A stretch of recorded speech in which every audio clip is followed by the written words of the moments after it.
Hello everyone, welcome to my YouTube blog. ಇವತ್ತು ಶಿಕ್ಷಕರ ದಿನಾಚರಣೆ.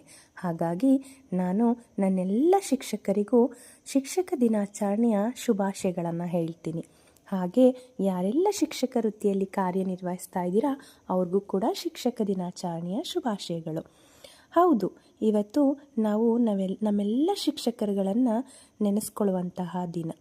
ಯಾಕೆ ನಾವಿವತ್ತು ನಮ್ಮ ಶಿಕ್ಷಕರನ್ನು ನೆನೆಸ್ಬೇಕು? ಯಾಕಂದರೆ ಶಿಕ್ಷಕರು ಒಬ್ಬ ವಿದ್ಯಾರ್ಥಿಯೊಳಗೆ ನಂಬಿಕೆಯನ್ನು ಮೂಡಿಸೋದಲ್ದೇ, ಹಾಗೆ ಜ್ಞಾನವನ್ನು ತುಂಬೋದಲ್ದೇ, ಆ ಒಬ್ಬ ವಿದ್ಯಾರ್ಥಿಯಲ್ಲಿ ಸತ್ಯದ ಅರಿವು, ಧರ್ಮದ ಅರಿವು, ಶ್ರದ್ಧೆಯ ಅರಿವು ಎಲ್ಲವನ್ನು ಕೂಡ ಬೋಧಿಸ್ತಾರೆ. ಹಾಗೆ ಅವರನ್ನು ಒಂದು ಉನ್ನತ ಮಟ್ಟಕ್ಕೆ ತೆಗೆದುಕೊಂಡು ಹೋಗಿ ನಿಲ್ಲಿಸ್ತಾರೆ. ಒಬ್ಬ ಶಿಕ್ಷಕ ಒಬ್ಬ ವಿದ್ಯಾರ್ಥಿಯನ್ನು ವೈದ್ಯನಾಗಿಸಬಲ್ಲ, ಇಂಜಿನಿಯರ್ ಆಗಿಸಬಲ್ಲ, ವಿಜ್ಞಾನಿ ಆಗಿಸಬಲ್ಲ, ಹಾಗೆ ಒಬ್ಬ ಕಲಾವಿದನಾಗೂ ಕೂಡ ಆಗಿಸಬಲ್ಲ.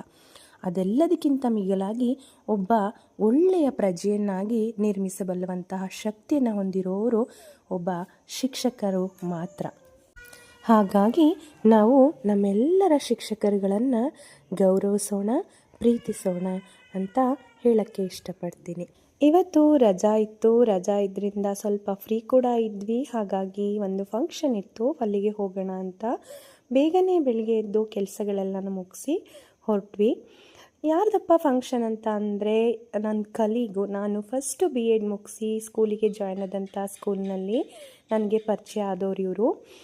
ಇವ್ರ ಪಾಪುದು 9 ತಿಂಗಳು ನಾಮಕರಣ ಇತ್ತು ಇವತ್ತು.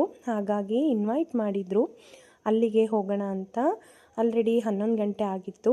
ಆವಾಗ ನಾವು ಮನೆಯಿಂದ ಹೊರಟ್ವಿ.